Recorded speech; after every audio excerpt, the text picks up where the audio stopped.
Shane here. Little tune was Pretty Polly, or some machination thereof. And this is the unnamed 1870s-ish minstrel banjo. And today I thought I would throw my feather in the cap of tutorial videos, give a whack at one. Someone in my banjo beginner pitfall video requested a tutorial video on the right hand.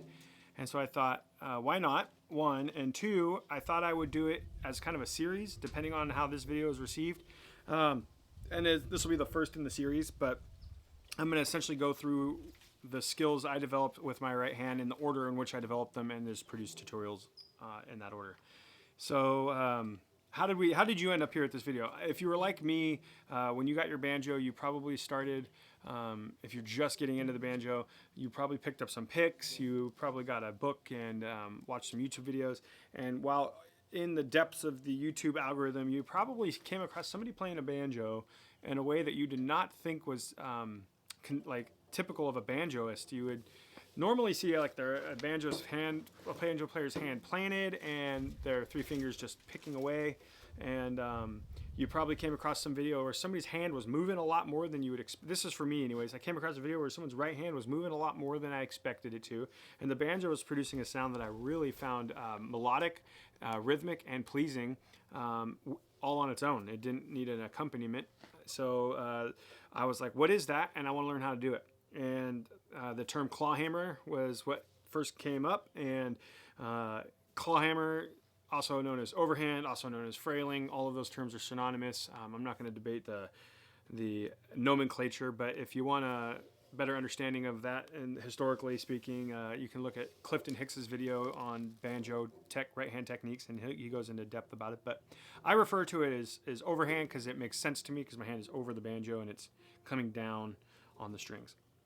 So this video is going to be talking about the basic clawhammer or overhand styles, brush pattern or stroke pattern. So conceptually, the technique consists of three parts. It consists of the melody note that's played with your index finger, typically anyways, and it's played with the back of your index finger, or the nail side, the posterior side of your index finger.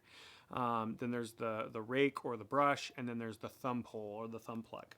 And so how I learned it when I first started was I started with just the easiest low-hanging fruit, which was the brush or the rake. And what I would do is I would sit on my couch and I would rake the strings, and then I would make sure my thumb landed on this fifth string. That's like probably the most important part of learning this at the beginning, is getting that thumb to naturally land on that string. And once you're able to do that pretty reliably, start experimenting with what happens when you lead with your pinky and brushing the strings, and you'll find that you get like a more rakey sound up the head and towards the neck. You get kind of a rakey sound, and back towards the bridge it's a little more like kind of tubby sounding, I guess. But just practice getting your right hand to brush all the strings and get your thumb. I'm in a really old barn, and there's like a probably 250-year-old oak tree over it, and so the limbs are rubbing against the roof. So if you hear strange sounds, that's what that is. Anyways, get comfortable with raking the strings and getting your thumb to land on that fifth string. Once you can do that repetitively and reliably and rhythmically, it's a lot of R words, start incorporating the pluck of the 5th string with your thumb. This is incredibly basic, I know, but it's very important that we are brilliant in the basics. You want this to become very autonomic for you. So once you can do this, then you can start incorporating what I consider takes the most time anyways, the most dexterous part of the movement, which would be the striking the melody note with your index finger. So I want you to think about it like this. Your finger is coming down kind of at a 30-degree, if this is the banjo, it's coming down kind of at a 30-degree angle. It's not down picking like a flat pick like this. I'm not using my finger to flick the string. My finger is effectively relaxed and it's coming down. It's kind of hard to play this way, but I'll show you. My finger is coming down at the string. I'm really exaggerating the motion here, but you can see I'm coming down at the string. I'm not coming across the string. I'm not doing this. It feels weird and unnatural. But it's like, it's kind of down at the string, almost perpendicular to the head. So what I would do is I would pick a string. If I was just starting out, I'd pick a string and I would just strike that one string over and over again. And if you're not missing and you're able to do it rhythmically, move on to another string. And once you can do that, and as you can see, even I'm missing because this banjo is relatively new to me, so I'm still learning I'm still developing spatial awareness with this particular banjo and the spacing of the bridge. But once I can reliably strike all strings that I want to strike and only want to strike, start changing the pattern up of how you're doing it.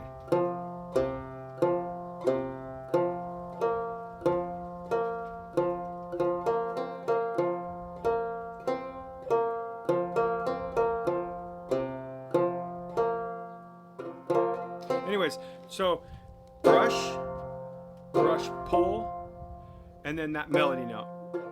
And once you're able to do all of those independently and accurately, bring them together, and it's going to look something like this. You're going to start with that melody note and just start with one string.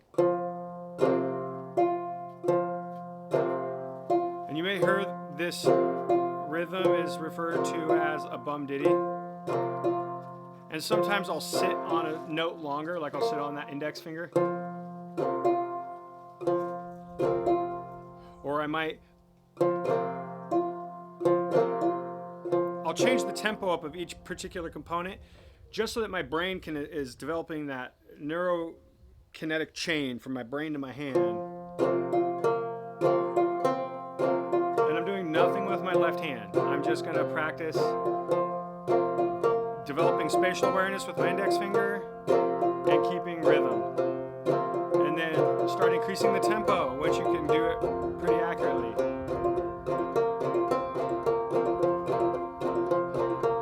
And then last thing I'll add, and it's very important, is your hands stay relaxed. Try not to like plant this in here and then like use the muscles of your wrist and hands. Especially try not to use the muscles of your hands and fingers to do this.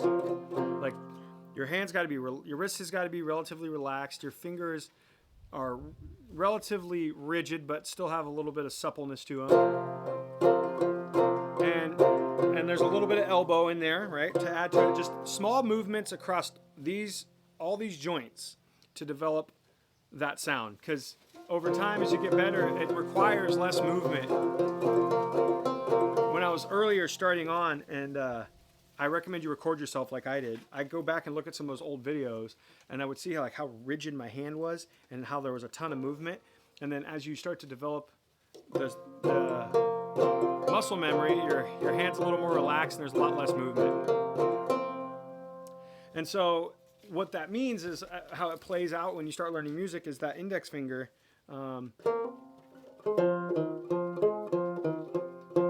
is going to play your melody note, and then your brush and pull off are going to kind of add that rhythmic drive and add body to it. So I think I'm going to stop there so I don't ramble, but that's pretty much the Clawhammer frailing overhand technique. I think the next video I'll add to that series will be including drop thumbing and up picking. And yeah, anyways, I hope that video was helpful for you. If it was, throw a comment down in the comments section. If you found anything I said to be inaccurate, let me know. I like to learn. And if you have any saved rounds, bitches, or gripes, send them my way. And that's all we got today.